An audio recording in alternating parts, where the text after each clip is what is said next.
কি হচ্ছে এই শহরে? একের পর এক খুন। খুনিরা খুন করার পরে লাশের ভিতর থেকে মূল্যবান অর্গান বের করে নিয়ে যাচ্ছে। কেউ তাদের ধরতেই পারছে না। সেই খুনিদের ধরার জন্য নিয়োগ দেওয়া হয় একজন সাইকো পুলিশ অফিসারকে। পরে সেও এই খুনের সাথে জড়িয়ে পড়ে। কিন্তু কেন? কি এমন রহস্য লুকিয়ে আছে? জানতে হলে সম্পূর্ণ সিনেমা দেখার অনুরোধ করা হলো।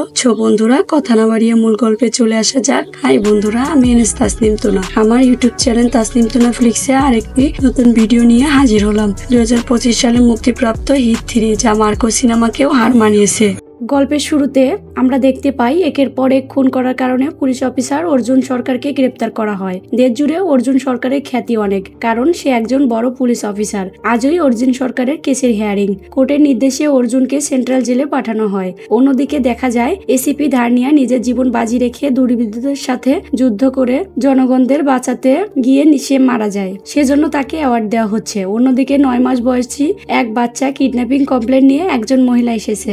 সে হচ্ছে বাচ্চাটির মা। সে যেরকম বর্ণনা দিচ্ছে সেই বর্ণনার সাথে অর্জুনের মিল আছে। অর্জুনকে যে জেলে রাখা হয়েছে সেখানকার সব কয়েদিকেই অর্জুন জেলে পাঠিয়ে দিয়েছিল। তাই কয়েদিরা বারবার তার দিকে তাকাচ্ছে, আর কেউ তাকে খুন করার ট্রাইও করছে। এ হচ্ছে স্যামুয়েল। সে অর্জুনকে একটি ছুরি দেয় অর্জুনের সেফটির জন্য, আর সে অর্জুনকে বলে, তুই তো পুলিশ অফিসার, তাহলে তুই জেলে কেন? তখন অর্জুন তাকে তার জীবনের গল্প বলতে থাকে। অর্জুন একটি গাড়ি করে জঙ্গলের ভিতরে যায় একটি লোককে বেঁধে নিয়ে। যাওয়ার সময় সে একটি শকুনকে কিছু গোস খাওয়ায়। তারপর সে লোকটিকে একটি গাছের সাথে উল্টো করে বেঁধে রাখে। তারপর সে সেখানে ক্যামেরা অন করেই সে লোকটির গলা কেটে ফেলে। তাকে সে হত্যা করে। এরপর অর্জুন ভাইজ্যাকের হিট টিমে হেড হিসেবে জয়েন করে। সে জয়েন করার পর তার ল্যাপটপে সে হার্ট অ্যাটাক হওয়ার কারণ চেক করে। হিট টিমের 2জন পুলিশ অফিসার তার সাথে পরিচিত হতে রুমে আসে। পরে একজন পুলিশ অফিসার পা নড়াচড়া করলে সে অনেক রেগে যায়। তারপর আরেকজন কনস্টেবল এসে বলে, স্যার, জলাধারের কাছে একটি লাশ পাওয়া গেছে ঝুলন্ত অবস্থায়। তারপর তারা সবাই সেখানে ইনভেস্টিগেশনের জন্য যায়। অর্জুন যাকে খুন করেছিল সেই লোকটির ইনভেস্টিগেশনের জন্য সেই যায়। সে এমন একটা ভান করে যে সে কিছুই করেনি। বুকের কয়েকটা জায়গা ছোট ছোট গর্ত করা, মানে সেখান থেকে তার শরীরের কলিজা ফুসফুস সব বের করা হয়েছে। তার গলার অর্ধেকটা কাটা হয়েছে। সেখানে একটা শু পাওয়া যায়, কিন্তু লোকাল জেলার এসিপি জানায় শুটা কোনো কাজে আসবে না। তারপর অর্জুন সেখান থেকে চলে যায়। অর্জুন বাড়িতে গিয়ে তার বাবার সাথে টেবিলে খাবার খায়। তারপর সে এক মুঠো খাবার নিয়ে তার দাদার ছবিতে পূজা করে। তারপর খেতে খেতে তারা টিভিতে নিউজ দেখছিল। তখন সেই খুনের কথাটা নিউজে বলা হচ্ছে। তখন অর্জুনের বাবা বলে, কি যে দিনকাল আসলো, মানুষ এত ভয়ানক হলো কিভাবে? একজন মানুষকে এভাবে খুন করতে পারে? তখন অর্জুন বলে, পারিবারিক শিক্ষা না থাকার কারণে এটা এমন হয়ে গেছে। পরের দিন অর্জুন এক ডাক্তারের কাছে গিয়ে তার সমস্যার কথা খুলে বলে। সেখানে তার হার্ট অ্যাটাকের কথা সে ডাক্তারকে বলে। তখন ডক্টর তাকে বলে, এটা কোনো সমস্যা না, এটা ঠিক হয়ে যাবে। তারপর অর্জুন অফিসে গিয়ে ওই খুনের ইনভেস্টিগেশনে যোগ দেয়। তখন পুলিশ অফিসার এসে তার কাছে ছুটি চায়, কিন্তু সে তাকে ছুটি দেয় না। অর্জুন এখনো বিয়ে করেনি, তাই সে তার মোবাইলে গুগলে মেয়ে চেক করে এবং তাদের সাথে এক এক করে দেখা করে। সে এমন প্রশ্ন করে, তার প্রশ্ন শুনে মেয়েদের ওয়াশরুম চেপে বসে। তারা এক এক করে ওয়াশরুমে চলে যায়। তারপর রাতে যখন অর্জুন ল্যাপটপে কাজ করছিল, তখন তার বাবা এসে তাকে বলে, তুই কি বিয়ে করবি নাকি? সারা জীবন এভাবেই থাকবি? তার বাবা আরো বলে, তুই তো তোর অফিসের কোনো মেয়েকে বিয়ে করতে পারিস। কিন্তু অর্জুন কলিগদের বিয়ে করা পছন্দ করে না। অর্জুন পরের দিন সকালবেলা বাসার ছাদে এসে যখন সিগারেট খাচ্ছিল, তখন মৃদুলা নামে একটি মেয়ে তার কাছে আসে। অর্জুন তাকে চেনে না। মেয়েটা বলে, তুমি আমাকে চেনো না, গতকাল রাত্রে তুমি আমার সাথে চ্যাটিং করলে, তুমি তো আমাকে এখানে আসতে বললে। অর্জুন বুঝতে পারে এটা তার বাবাই করেছে, তাই সে তার বাবাকে কল করে এবং তার বাবা বলে, হ্যাঁ আমি করেছি। তারপর অর্জুন মৃদুলার কাছে ক্ষমা চায়, বলে, আমি তোমার সাথে চ্যাটিং করিনি, আমার বাবা তোমার সাথে চ্যাটিং করেছে। মৃদুলা বলে, ওকে, সমস্যা নেই। সে বলে, আজকে কি তুমি আমার সাথে কফি খেতে পারো? তারপর তারা দুজন কফি শপে চলে যায়। অর্জুন এমন ভাবে কথা বলছে যে তার কথার ভিতরে কোনো ভালোবাসা নেই, অনেক রাগ। এটা দেখে মিথিলা তাকে বলে, মনে হয় তোমার মা নেই। অর্জুন বলে, হ্যাঁ আমার মা নেই। তো তুমি জানলা কিভাবে? মিথিলা বলে, কখন কার সাথে কিভাবে কথা বলতে হয় তুমি জানো না, এসব সবাই মায়ের কাছ থেকেই শিখে। তখন মৃদুলা বলে, তোমার সমস্যা না থাকলে আমি তোমাকে এসব শিখিয়ে দিব। তারপর তারা বিচে ঘুরতে যায়। তারা দুজনকে অর্জুনকে পছন্দ করে। ঘোরাঘুরি শেষে অর্জুন মিথিলাকে তার বাড়িতে পৌঁছে দেয়। অর্জুন মিথিলাকে কিস করতে ধরে, কিন্তু মিথিলা তাকে বলে এখন না বাবু, পরে, লোভ সামলাও। তারপর অর্জুন বাসায় চলে আসে। সে এসে দেখে তার বাবা আবারও তার প্রোফাইল অ্যাড করে অন্য মেয়েদের সাথে চ্যাট করছে, কিন্তু সে কিছু না বলে সোজা রুমে চলে যায়। পরের দিন সকালবেলা আগের মতো গাড়ি করে একটি লোককে জঙ্গলে নিয়ে এসে গাছের সাথে উল্টো করে ঝুলিয়ে বেঁধে রেখেছে। সেম আগের মতোই সে ক্যামেরা সেখানে ফিট করে ভিডিও অন করে। যখন সে তার গলা কাটতে যাবে তখন ওই বর্ষা এসে উপস্থিত হয়। তার কপাল বরাবর পিস্তল ধরে। অর্জুন অনেক চালাক, সে বর্ষার থেকে পিস্তলটি কেড়ে নেয় এবং বর্ষাকে মার দিয়ে একটি চেয়ারের সাথে বেঁধে রাখে। অর্জুনকে প্রথম দিন দেখেই বর্ষার সন্দেহ হয়, তাই সে অর্জুনকে ফলো করতে থাকে। বর্ষা অর্জুনকে বলে তুমি তো একটা সাইকো, তুমি এভাবে কেন মানুষদেরকে ধরে নিয়ে এসে খুন করো। বর্ষা অর্জুনকে বলে আমি তোমার নামে এফআইআর ফাইল করব। তখন অর্জুন বলে তুমি যদি আমাকে জেলে পাঠাও তারপরও একের পর এক খুন হতে থাকবে। তখন কয়েক মাস আগের ঘটনা দেখানো হয়। ঘটনাটা হচ্ছে শ্রীনগরে, যেখানে অর্জুন এক মার্ডারের ইনভেস্টিগেশনে যায়। সেখানে সে দেখে একটি লোকের পা বেঁধে ঝুলিয়ে গলা কেটে মারা হয়েছে। তারপর অর্জুন ইনভেস্টিগেশন সংগ্রহ করতে থাকে আর সেই লাশটি পোস্টমর্টমের জন্য পাঠানো হয়। সেখানে সে দেখতে পায় একটি বড় গাড়িতে করে এখানে এসেছে আর বরফের উপরে চাকার দাগ দেখা যাচ্ছে। তারপর পোস্টমর্টম রিপোর্ট আসলে জানতে পারে তার ভিতরে 3টি অর্গান মিসিং। তারপর অর্জুন ইনভেস্টিগেশন শুরু করে। তারপর সে গাড়ির টায়ারের সূত্র ধরে সেই 3টি গাড়ির মালিকের খোঁজ নেয়। তারপর সে একটি বাড়িতে যায়। সেখানে গিয়ে সেম টায়ার দেখতে পায়। তখন তাকে দেখে ওখান থেকে একজন লোক পালাচ্ছিল। তারপর সেখানে লোকাল থানার এসআই তাকে ধরে ফেলে। তখন সে গান নিয়ে তাকে গুলি করে দৌড়ে পালায়। অর্জুনও তার পিছে পিছে দৌড়ায়। সে দৌড়ে একটি মাংসের দোকানে চলে যায়। সেখানে তার 4 জন সহযোগী ছিল। তারা সবাই মিলে অর্জুনের উপর হামলা করে। তারপর অর্জুন সবাইকে মেরে হসপিটালে পাঠিয়ে দেয়। কার্তিককে অক্ষত অবস্থায় জেলে ঢুকানো হয়। উনি হচ্ছে কায়নিয়া আবুজার। উনি হচ্ছে পুলিশের বড় অফিসার। সে অর্জুনকে বলে একজন হিন্দু পুলিশ অফিসারের জন্য তুমি 5 জনকে এভাবে মারবে। অর্জুন বলে হিন্দু হোক আর মুসলিম হোক, সে তো অফিসার, সে আমার অফিসারকে মেরেছে, আমি তাই তাদেরকে মেরেছি। তারপর অর্জুন কার্তিকের থেকে তথ্য বের করতে কার্তিককে ইচ্ছে মতো ধোলাই দেয়। তারপর একজন পুলিশ এসে জানায় কার্তিকের ফোন সে আনলক করে নিয়েছে। সে ফোনে দেখতে পারে কার্তিকই সে লোকটিকে খুন করে ভিডিও করে রেখেছে। তারপর সে নিউজে দেখে বিহারে সেম এভাবে আরেকটি খুন হয়েছে। একই সময় 2টো খুন, এর মধ্যে নিশ্চয়ই বড় গ্যাং আছে। আর সেই গ্যাং খুঁজতে অর্জুন রবিকে নিয়ে বিহারে যায়। তারা সোজা থানায় যায়। এই ছেলেটি ওই লোকটাকে খুন করেছে। আর এই ছেলেটি বাড়ি থেকে একটি ক্যামেরা নিয়ে আসা হয়। তারা ক্যামেরাটি ওপেন করে দেখে এখানে সেম স্টাইলে খুন করা হয়েছে। আর সেই খুনেও লাশের বডি থেকে 3টি অর্গান বের করা হয়েছে। তখন রবি তাকে বলে সারা দেশে বিভিন্ন জায়গায় আরো 13টি খুন হয়েছে এভাবেই। সে বলে এদের কারোর সাথে কোনো কানেকশন নেই।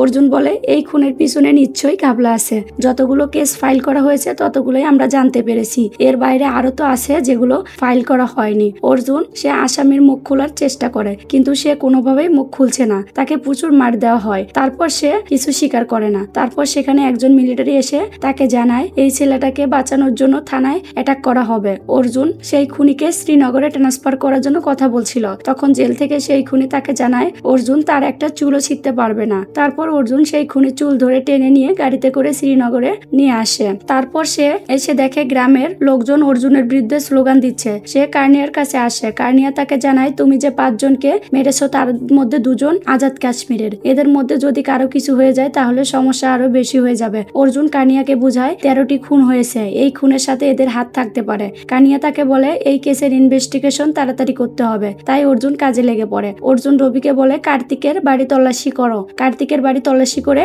কয়েকটা ছুরি পাওয়া যায় আর ছুরিতে লেখা থাকে সিডিকে।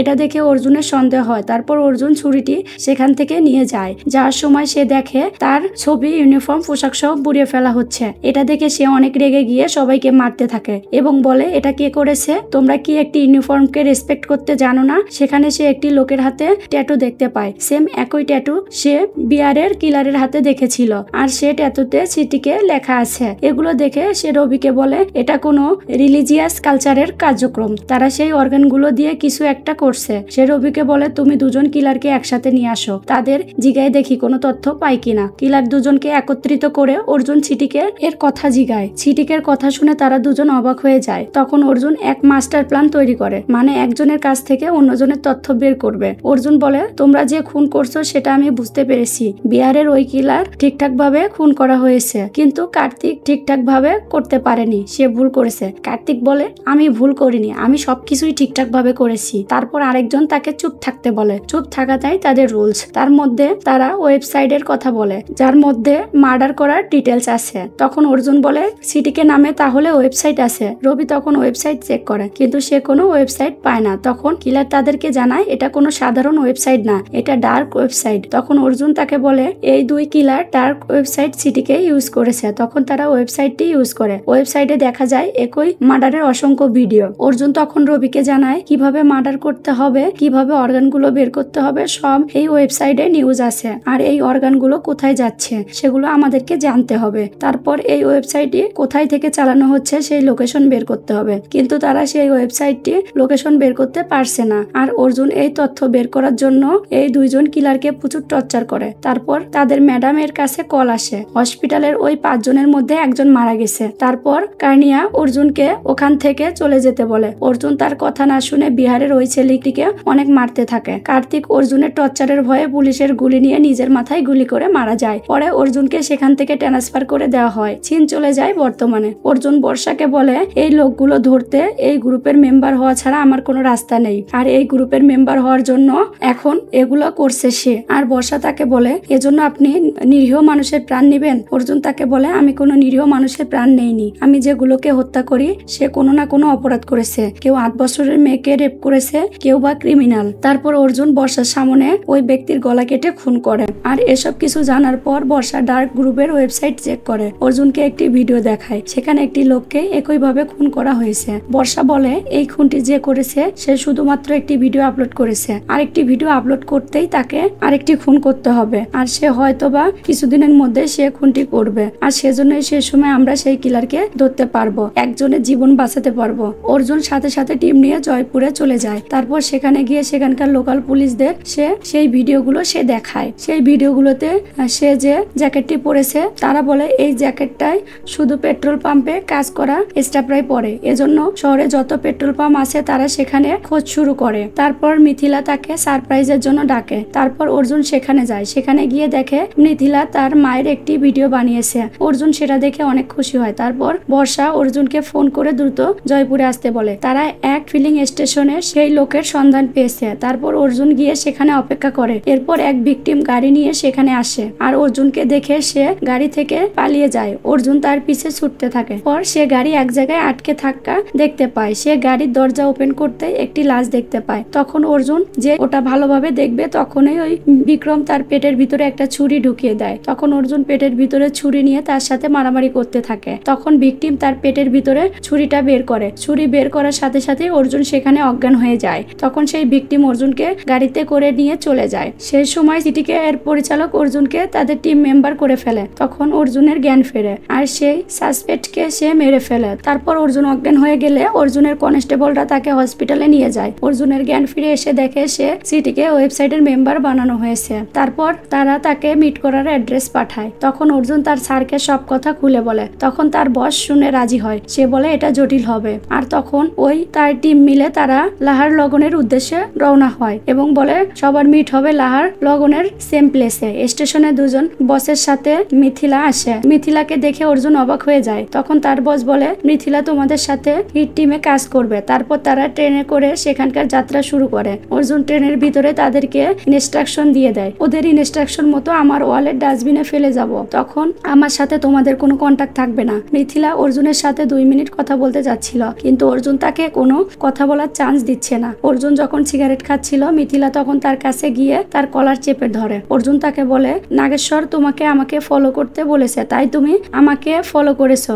তুমি যা কিছু করেছো সবকিছুই নাটক। মিথিলা তখন তাকে জানায় এটা তুমি ভাবছো, আমি তোমাকে 4 বছর আগ থেকেই পছন্দ করতাম, তোমার জন্যই আমি পুলিশে জয়েন করেছি। এসব কথা শুনে অর্জুনের রাগ থেমে যায়। তারপর তাদের রোমান্স শুরু হয়ে যায়। রোমান্স করতে করতে তারা লাহার লগনে পৌঁছে যায়। ট্রেন থামার পর অর্জুন তার চোখে লেন্স লাগিয়ে নেয়। তারপর সেখানে গাড়ি এসে তাকে নিয়ে যায়। তখন অর্জুনকে পিছু করতে করতে পুলিশ অফিসাররা যায়। তার মধ্যেই এক গাড়ি আলাদা হয়ে অন্য রাস্তার দিকে যেতে থাকে। তখন একজনকে নামিয়ে দিয়ে অন্যরা পিছু করে। আরেকটা গাড়ি অন্য রাস্তায় ঢুকলে বর্ষা সেদিকে যায় আর অন্যদিকে যায় মিথিলা। কিন্তু অর্জুনকে কালো টুপি পরে অন্য এক গাড়িতে করে নিয়ে যায়। গভীর রাতে অর্জুনকে বার্মিস প্লেসে নিয়ে আসা হয়, সেটা জঙ্গলের ভিতরে। আর সেখানে পৌঁছানো মাত্রই আলফা নিজে এসে অর্জুনকে রিসিভ করে। আলফা তাকে বলে এই পরিত্যক্ত ভবনটি 150 বছর আগে বার্মিস ওয়েল প্যালেসের ছিল। তারপর এখানকার সরকার এটিকে হসপিটাল হিসেবে ব্যবহার করেছে, তবে 40 বছর ধরে এটা পড়ে আছে, এজন্য আমরা এখানে সবকিছু অ্যারেঞ্জমেন্ট করি। কথা বলতে বলতে আলফা অর্জুনকে একটি রুমে নিয়ে যায়। অর্জুন সেখানে ঢুকে দেখে তার জন্য একটা হোয়াইট স্যুট রাখা আছে।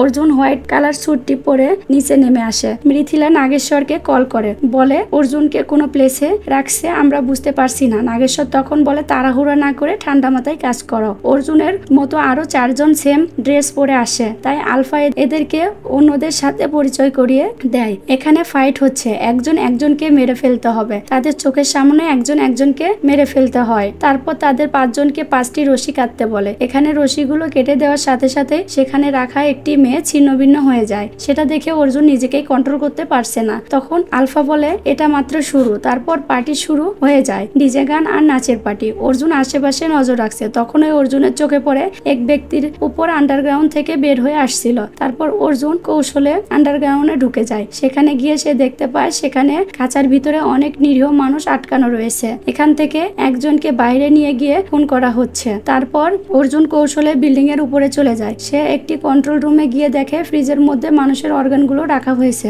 অর্জুন এসব দেখার সময় আলফা কন্ট্রোল রুমে চলে আসে। অর্জুন ফ্রিজের সাইডে লুকিয়ে পড়ে। তারপর আলফা তার ওকিটকিটি সেখানে ফেলে কম্পিউটারে কাজ করে চলে যায়। যাওয়ার পরে অর্জুন লগ ইন করার চেষ্টা করে, কিন্তু লগ ইন হচ্ছে না। অর্জুন ওই স্যাটেলাইট ফোন থেকে একটি ডিভাইস খুলে নেয়। তারপর বাইরে একটি রেডিওর সাথে এই স্যাটেলাইট কানেক্ট করে একটা ডিভাইস বানায়। অন্যদিকে মৃথিলা একসাথে 3টি প্লেসে গিয়ে 3টি প্লেসে চেক করে। 3 প্লেসে থাকা সিটিকে সদস্যরা তাদের উপরে হামলা শুরু করে। পুলিশ একজনকে গুলি করে মারলে মৃথিলা তার উপরে রেগে যায়, কারণ সে অর্জুনের সাথে ছিল। ওইদিকে আলফা আরেকজন লোককে নিয়ে এসে বেঁধে রাখে এবং সবাইকে দিয়ে তাকে মারতে থাকে। তখন অর্জুন সেখানে ধামাকা সৃষ্টি করে। সেখানে থাকা সব গ্যাস সিলিন্ডার লিক করে রাখে অর্জুন, আর সেখানে কম্পনের সৃষ্টি হয়। পুরো একটি রুম বাস্ট হয়ে যায়। সেখানে আগুনে সবকিছু পুড়ে যায়। আলফা সবাইকে একসাথে আসার জন্য বলে। অন্যদিকে মিথিলা তার বসকে জানায় 3 জায়গাতে অর্জুনকে পাওয়া যাচ্ছে না, তাই আমাদেরকে পুরো এলাকাটা সার্চ করতে হবে, কিন্তু তার অনুমতি দেয় না ওর বস। মিথিলা বর্ষাকে বলে এই জঙ্গলের কোনো এক জায়গায় তারা মিটিং করছে, তাই আমাদেরকে অপারেশনে যাওয়া দরকার।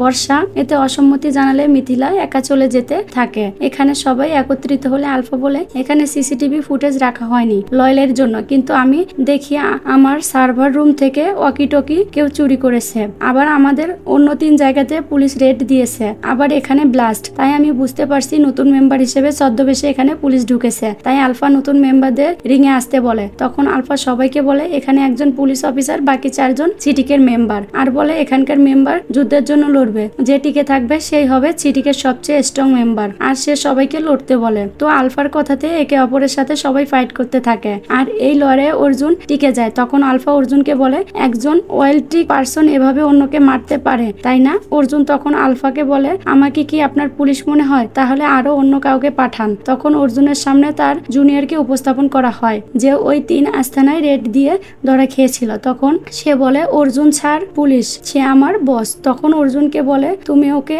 মারো, তাহলে আমি ধরে নিব তুমি পুলিশ না। মিথ্যাভাবে 2 জন লড়তে থাকলে আলফা থামতে বলে, আর একজনকে দেখিয়ে বলে সেই হচ্ছে পুলিশ, কারণ তার কাছে রেডিও সার্কিট পাওয়া গেছে। মূলত অর্জুনের প্ল্যান করে অন্য একজনের পকেটে সার্কিট ঢুকিয়ে দেয়। এরপর ওই পুলিশকে মারতে বলে অর্জুন রেগে যায়। অর্জুন বলে এমনিতেই 3 জন সদস্য কমে গেছে, আপনি আবার ওকে মারতে কেন বলছেন? আমরা এখানে মিলবদ্ধ করতে এসেছি, আর সে কিনা নিজেদেরকে মারছি। এই বলে অর্জুন তার জুনিয়রকে মিথ্যা মারার অভিনয় করতে থাকে। এতে অর্জুনের উপর সবাই মুগ্ধ হয়ে যায়। দেবাকরের থেকে তথ্য বের করতে অর্জুনকে দেবাকরের সাথে রুমে যেতে বলে। তারপর অর্জুন দিবাকরকে বলে এরপর কি হতে চলেছে আমি কিছুই বলতে পারবো না, তবে এখানে থাকা একজন মানুষকে মেরে ফেলতে দেওয়া যাবে না। সবার ফোকাস যখন আমার দিকে থাকবে তখন তুমি সবাইকে নিয়ে চলে আসবে, বাকিটা এরপর দেখা যাবে। দিবাকর বলে স্যার 150 জন সদস্য কি করে সম্ভব? অর্জুন বলে এই লোকটা মাত্র 6 ফুট, একসাথে একজনের বেশি অ্যাটাক করতে পারবে না। একবার কোন রকম করিডোর ক্রস করতে পারলেই বক্সিং এরিয়া, তারপর মেন লবি, আর মেন লবি থেকে বের হতে পারলেই জঙ্গল। দিবাকর অর্জুনকে বলে স্যার এটা কি সম্ভব? অর্জুন বলে আমি সিভিল ড্রেস ছাড়া থাকলেও আমার মনে হয় আমি ইউনিফর্ম পরে আছি, তোমাকে সহ এখানকার সকল ভিকটিমদের সেভ করে বের করে দেওয়া আমার দায়িত্ব। দিবাকর বলে তাহলে স্যার আপনার কি হবে? অর্জুন বলে আমি ওদেরকে আটকাবো। অর্জুন ওখানকার বন্দি সবাইকে বলে আজকে তোমরা তোমাদের জীবনের জন্য দৌড়াবে। এরপর অর্জুন বাইরে এসে আলফাকে বলে ও এসআই টিমের সদস্য, 3 বছর ধরে সিটিকের উপর স্টাডি করছে। সে সিটিকের কোনো মেম্বারের সাথে ওর কোনো লিঙ্ক নাই, তাই আমাদের ভয়ের কোনো কারণ নেই। অন্যদিকে মিথিলা আর বর্ষা দুজন দুই দিকে জঙ্গলে তল্লাশি করছে। আর তল্লাশি করতে করতে মিথিলা একটি পাইপ দেখতে পায়, আর সেই পাইপ ধরে ভিতরে যেতেই তার অকিটকিতে একটি সিগন্যাল দেয়। মিথিলা বুঝতে পারে এটা রেডিও সিগন্যাল, আর অর্জুন রেডিও সিগন্যাল বানাইতে এক্সপার্ট। তখন তারা সিগন্যাল ধরে এগিয়ে যায়। আর অন্যদিকে আলফা ফাইনাল খেলা শুরু করার জন্য মঞ্চে ওঠে। সে বলে এবারের গেমটা স্পেশাল হতে যাচ্ছে। তখন মঞ্চে একটি ছোট বাচ্চাকে নিয়ে আসা হয়। বাচ্চাটিকে দেখে অর্জুন স্তব্ধ হয়ে যায়। তারপর আলফা বাচ্চাটিকে নিয়ে বলতে থাকে, দেখি আজকে কার জয় হয়, গডের নাকি হেভিলের। তাই সে একটা কাপড় ছুঁড়ে মারে। এই কাপড়টি যে পাবে সেই বাচ্চাটিকে মারবে। তো যে কাপড়টা পায় সে বাচ্চাটিকে মারার জন্য মঞ্চের দিকে এগিয়ে যেতে থাকে। মঞ্চে ওঠার পর তার কোলের বাচ্চাটা দেওয়া হয়। কোন লোকটি বাচ্চাটিকে নিচে রেখে তাকে মারার জন্য প্রস্তুতি নিলে সবাই কাম ডাউন শুরু করে। মুভি শুরুতে আমরা এই বাচ্চাটার মাকে দেখেছিলাম, যে বাচ্চার কিডন্যাপিং কমপ্লেন করে নিয়ে থানায় এসেছিল। সে সময় অর্জুন সেখানে উপস্থিত ছিল। আর অর্জুন এই মহিলাটাকে কথা দিয়েছিল যে তার বাচ্চাকে উদ্ধার করে নিয়ে যাবে। এরপর সিটিকের একজন সদস্য যখন ওই বাচ্চাটিকে মারতে আসছিল, তখন অর্জুন এক ওপে ওই লোকটির বডি থেকে মাথা আলাদা করে দেয়। সাথে সাথে দিবাকর ওই লোকদেরকে নিয়ে বেরিয়ে আসে। অর্জুন যে পুলিশ অফিসার, সিটিকের সকল মেম্বার তা জেনে যায়। অর্জুন এই বাচ্চাটাকে কিসের ভিতর রাখতে বলে, যাতে বাচ্চাটিকে কেউ কিছু করতে না পারে। অন্যদিকে বর্ষা মিথিলা ফ্রিকোয়েন্সি টেস্ট করতে করতে জঙ্গলের ভিতরে আসতে সেই শকুনটিকে দেখতে পায়। মূলত অর্জুন এই শকুনের সাথে সেই রেডিও সেটআপটি লাগিয়ে দিয়েছিল। আর এই শকুনটি এখন মিথিলাকে পথ দেখিয়ে ওই প্লেসের দিকে নিয়ে যাচ্ছে। আর এদিকে অর্জুন সিটিকের মেম্বারদেরকে এক এক করে কুপিয়ে মারছে। অন্যদিকে অর্জুন সবাইকে মারতে মারতে ক্লান্ত হয়ে গেছে। অন্যদিকে মিথিলারাও সেই প্লেসে এসে পৌঁছে গেছে। অর্জুন সেই দরজা ভেঙে দিবাকর ও বন্দি লোকগুলোকে সেখান থেকে বের করে দেয়। অর্জুন তখন দিবাকরকে বলে দেয়, সবাইকে বলে this Arjun Sarkar not out. তখন তারা অর্জুনকে যখনই মারতে যাবে তখনই সেখানে এসিপি কৃষ্ণদেবের এন্ট্রি হয়। কৃষ্ণ একজন করে সবাইকে শুট করে মারতে থাকে। কৃষ্ণ অর্জুনকে বলে, এদেরকে আমি দেখছি, এদের মধ্যে কতজনকে জীবিত চাই। অর্জুন বলে 0। তারপর অর্জুন আর কৃষ্ণ ওদের দুজনকে মারতে থাকে। মিথিলা আর বর্ষা তাদের টিম নিয়ে সবাইকে শুট করে। সবাই যখন মারতে ব্যস্ত, সেই সুযোগে আলফা এখান থেকে পালানোর চেষ্টা করছে। মিথিলা আটকাতে গেলে আলফা মিথিলার গলায় ছুরি ধরে। অর্জুন মিথিলাকে সিগন্যাল দেয়। আর সিগন্যাল পাওয়া মাত্র মিথিলা নিচু হতেই অর্জুন আলফার হাতে শুট করে দেয়। তারপর বাকি সদস্যরা এসে আলফাকে ঘিরে ফেলে। আলফা গুলি খেয়ে হাসতে হাসতে বলে, মৃত্যুর আগে আমি ভয় পাই না, তাই তুই সাকসেস হতে পারলি না। অর্জুন তাকে জানায়, জয়পুরে আমি তোর ভাইকে মেরেছি, এতেই আমি সাকসেস। এই বলে অর্জুন আলফাকে গুলি করে মেরে ফেলে। তারপর সিন চলে যায় জেলখানাতে। তারপর সেই কয়েদি বলে, তারপর কি হলো? তখন আবার ব্যাকে যায়। তারা সিটিকে খতম করে অর্গানের কানেকশন মেলাতে থাকে। এই অর্গানগুলো হরমাজনিক নামে এক সুইডেন কোম্পানিতে দেয়া হতো। আর মিথিলা বলে, হরমাজনিক কোম্পানি কোথায় যেন শুনেছি। অর্জুন জানায়, রামটেক্স জোসেফ সামুয়েল এই কোম্পানি রান করে। আর এই সামুয়েল জোসেফই এই সিটিকে রান করত। তাদেরকে টর্চার করে খুন করার সময় তাদের বডি থেকে এক ধরনের হরমোন নির্গত হতো। আর এই হরমোন দিয়ে হরমোনজনিত একটি ট্যাক্স তৈরি করে। এটা দিয়ে 70-80 বছরের বৃদ্ধারও বাচ্চা হয়। তারা নতুন বিয়ে করে, বিভিন্ন মডেলের সাথে যাওয়া আসা করে। এই সকল বয়স্কদের জন্য এটি তৈরি করা হচ্ছিল। আর এটা বিক্রি করার টাকা জোসেফ ইন্ডিয়াতে পাঠায়। আর জোসেফের এই মামলাটি এসিপি ধানিয়া তদন্ত করছিল। আর এসিপি ধানিয়া 3 মাস যাবৎ মিসিং। আর এরপর আমরা জানতে পারি ওই পার্টিতে প্রথমে যে মেয়েটির বডি ছিন্ন ভিন্ন করে ফেলা হয়েছে, ওই মেয়েটি ছিল এসিপি ধানিয়া। 3 মাস যাবৎ তাকে ওখানে আটকে রাখা হয়েছিল। সিটিকের বিষয়ে জানতে ধানিয়া সিটিকের ফাঁদে পড়ে গিয়েছিল। মিথিলা বলে, তার মানে ধানিয়াকে খুন করা হয়েছে। অর্জুন বলে, খুন করা হয়নি, ও নিজেই জীবন দিয়েছে। ওই দিন উপর থেকে নির্দেশ দেওয়া হয়েছিল 3 নম্বর ভিকটিমকে উপরে নিয়ে যেতে। 3 নম্বর ওই শিশুটি ছিল, তাই ধানিয়া নিজের নাম্বারটি মুছে 3 নম্বর করে রেখেছিল। মূলত ধানিয়া ওই বাচ্চাটিকে বাঁচানোর জন্য নিজের জীবন দিয়েছে। তাই অর্জুন বলে, ধানিয়া আমাদের জন্য যেটা স্যাক্রিফাইস করেছে সেটা বৃথা দেওয়া যাবে না। তাই এই অপারেশনের পুরো ক্রেডিটটি এসিপি ধানিয়াকে দেওয়া হয়। আর এজন্যই ধানিয়াকে অ্যাওয়ার্ড দেওয়া হয়। এখন বাকি থাকলো শুধুমাত্র জোসেফ যে টাকা হাতিয়ে নিয়েছে সে টাকা দিয়ে সে বাকি জীবন কাটিয়ে দিতে পারবে। আর এই জোসেফকে সে শেষ করে দিতে অর্জুন আর কৃষ্ণ মিলে একটি প্ল্যান বানিয়েছে। আর জোসেফকে মারার জন্য অর্জুনকে প্ল্যান করে সেন্ট্রাল জেলে পাঠানো হয়। আর অর্জুন এখন জোসেফের সামনেই বসে আছে। জোসেফ বোঝা মাত্রই অর্জুন জোসেফের দেওয়া ছুরি দিয়ে জোসেফকে মেরে ফেলে। এদিকে অর্জুনের এই কাজটাকে কেউ পজিটিভ ভাবে নিচ্ছে, অন্যদিকে আবার কেউ নেগেটিভ ভাবে নিচ্ছে। কারণ একজন পুলিশ অফিসার জেলের ভিতরে একজন আসামিকে এভাবে খুন করতে পারে না। তারপর সিন চলে যায় তামিলনাড়ুতে। এখানে একটি মাটির ট্রাক এসে দাঁড়ায়। দায়িত্বরত এসআই ট্রাক চেক না করে ছাড়বে না। গাড়িতে লাশ আছে। তারা দুজনের সাথে কথা বলতে থাকে। তখন একজনকে বলে, আসতে বল, শুনে ফেলবে। ফেলবে। এ হচ্ছে এসিপি বীরাপ্পন। সে এসে পুরো গাড়ি তল্লাশি করতে বলে, তখনই সিনেমাটি শেষ হয়ে যায়। মানে লাস্টে হিট 4 এর কিছু কাহিনী দেখানো হলো, তার মানে হিট 4 আসতে চলেছে। তো বন্ধুরা, সিনেমাটি কেমন লাগলো কমেন্টসে জানাবেন, আর ভালো লাগলে প্লিজ আমার চ্যানেলটি সাবস্ক্রাইব করবেন। ধন্যবাদ সবাইকে।